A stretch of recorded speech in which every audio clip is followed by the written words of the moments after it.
السلام علیکم ورحمۃ اللہ۔ الحمد للہ وکفا وسلام علی من لا نبی بعد۔ اللہ مہربان کے فضل و کرم سے ہمارا آج کا سبق سورہ آل عمران کی آیت نمبر 147، 148 اور 149 ہوگا انشاءاللہ۔ اعوذ باللہ من الشیطان الرجیم، بسم اللہ الرحمن الرحیم۔ وما کانا قولہم، وما اور نہیں، کانا تھا، قولہم ان کا قول، ان کی بات، الا مگر، یہ میں کئی بار بتا چکا ہوں کہ اگر ما کے بعد الا آ جائے اسی آیت میں تو اس کا معنی نہیں ہوتا ہے، ورنہ ما کا معنی جو کچھ۔ ان یہ کہ، قالو انہوں نے کہا، یہ بھی قول اور قالا یہ سارا آپ پڑھ چکے ہیں۔ ربنا اے ہمارے رب، ربنا اغفر لنا ہمیں معاف فرما۔ یہ نغفر لنا کو دیکھو تو مغفرت اردو کا لفظ میم غین سے رے تے یہاں سے بنے گا، اور غفار بھی بنے گا معاف کرنے والا، اللہ کی صفت ہے۔ ذنوبنا ہمارے گناہوں کو،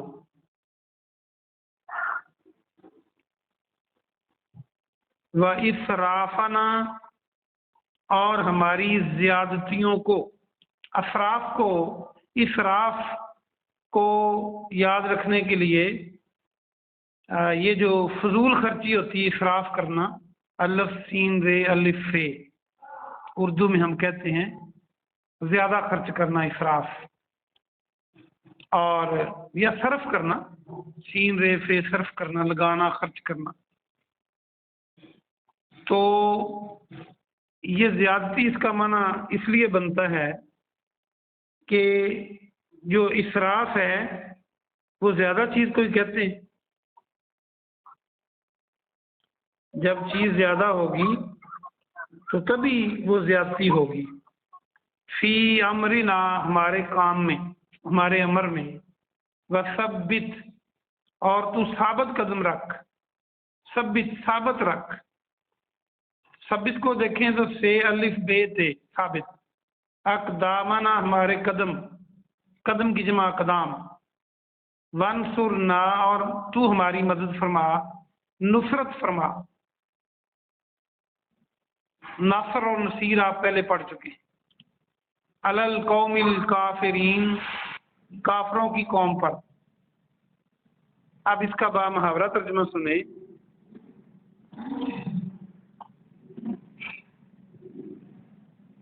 ان کا قول نہیں تھا مگر یہ کہ سب نے کہا، یعنی ان کا قول یہ تھا کہ سب نے کہا، ان کا قول یہی تھا کہ سب نے کہا۔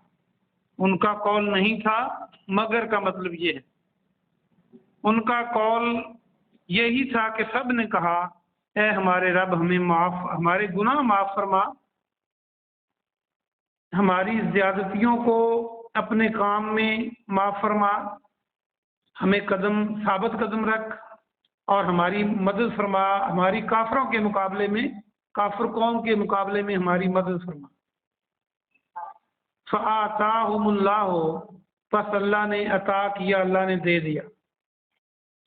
یہ میں فا کے معنی پس، یہ میں پہلے بتا چکا ہوں آپ کو کہ اس عطا الف اور تا زبر تا عطا کی آواز عین تو الف تا عطا سے ملتی ہے، جس کا معنی دینا ہوتا ہے، تو آپ اس حوالے سے اس کو ساؤنڈ سے یاد رکھیں۔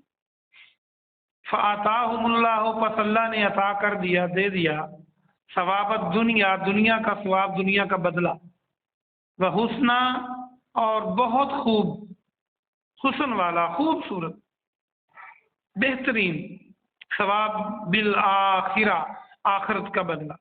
واللہ اور اللہ سبحانہ و تعالی، یحب المحسنین محبت کرتا ہے محسنین کو، نیکی کرنے والوں کو۔ محسن کہتے ہیں نیکی کرنے والا۔ اور تیسری آیت آج کے سبق کی، یا ایھا الذین آمنو، اے ایمان والو، ان تطیعوا الذین کفروا، اگر تم اطاعت کرو گے، تطیعوا تاکہ معنی تم، واو جمع کی علامت ہے، تو جو باقی لفظ بتایا اس سے پہلے آپ الف لگائیں اور توئے کے بعد الف لگائیں اور عین موجود ہے اور تیل لگائیں تو اطاعت بن جاتا ہے۔ فرما برداری کرنا، اطاعت کرنا، بات کو ماننا، پیروی کرنا، پیچھے چلنا۔ ان تطیعوا الذین، اگر تم ان لوگوں کی پیروی کرو گے، کہا مانو گے، کفروا جنہوں نے کفر کیا، یردوکم یہ تمہیں لوٹا دیں گے، رد کر دیں گے، پھیر دیں گے۔ جب کوئی چیز کو رد کرتے ہیں تو بندہ پھیرتا ہے، واپس پلٹا دیتا ہے۔ علی اعقابکم، یہ کل بھی آپ نے پڑھا تھا، تمہاری ایڑیوں کے بل۔ میں نے بتایا تھا عقب پاؤں کے پچھلے حصے کو کہتے ہیں جو ایڑی ہوتی ہے، عقب کا معنی پچھلا ہوتا ہے۔ فتنقلبوا خاسرین، پس پلٹو گے تو تم خسارے والے بن جاؤ گے۔ فا کے معنی پس، تا کے معنی تم۔ فتن قلبو، اگر تم پلٹو گے، خاسرین تو خسارے والے بن جاؤ گے۔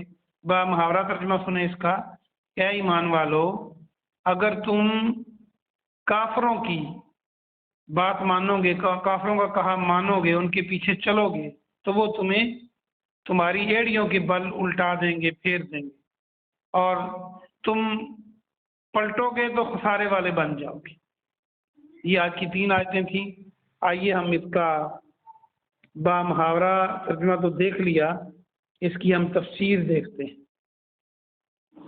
یہ بھی پچھلے سبق کے ساتھ اس کا گہرا تعلق ہے کہ غزوہ احد کے مسلمانوں کو اللہ سبحانہ و تعالیٰ نے حوصلے کے لیے جو آیتیں نازل فرمائیں، یہ بھی انہی کا حصہ ہے۔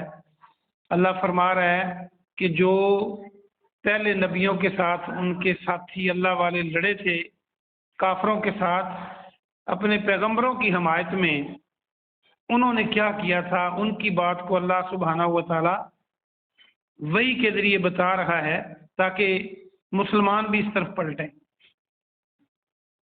کیا کہا اللہ پاک نے؟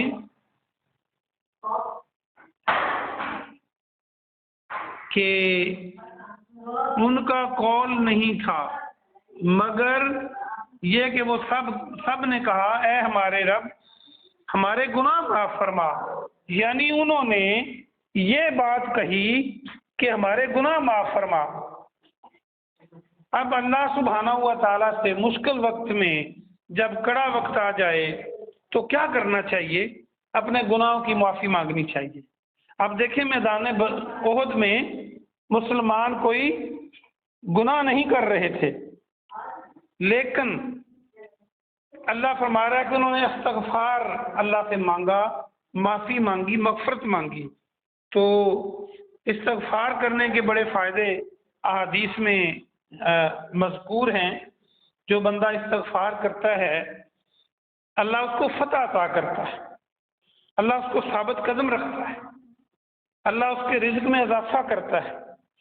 توبہ کرنے والوں کے اللہ گناہ معاف کرتا ہے، توبہ کرنے والوں کے اللہ درجات بلند کرتا ہے، توبہ کرنے والوں کو اللہ تندرستی دیتا ہے، توبہ کرنے والوں کے اللہ حالات بہتر کرتا ہے اور ان کا رزق فراخ ہو جاتا ہے۔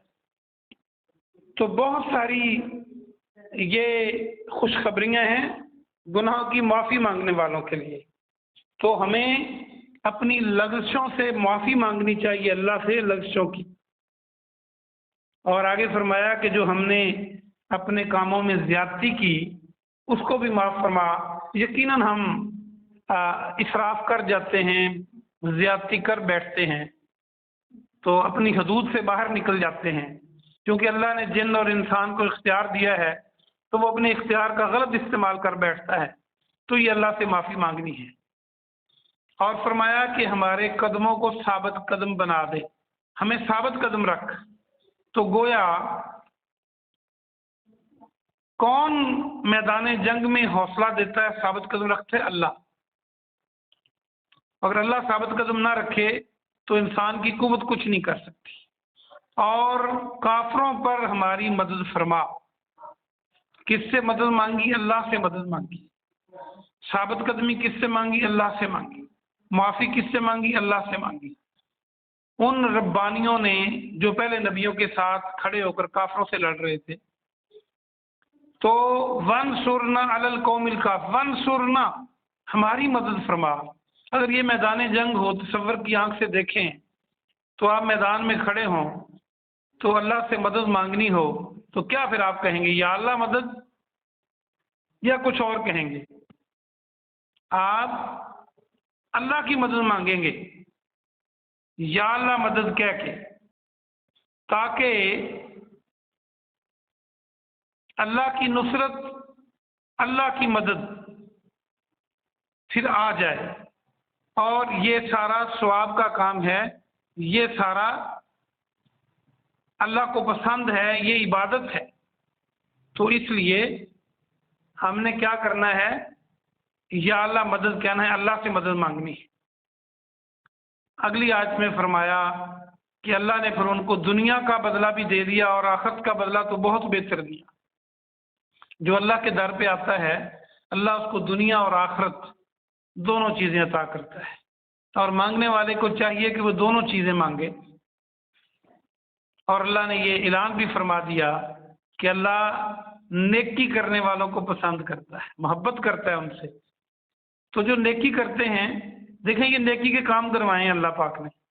اللہ سے مدد مانگنا کافروں کے مقابلے میں، اللہ سے ثابت قدمی چاہنا، اپنے گناہوں کی معافی مانگنا۔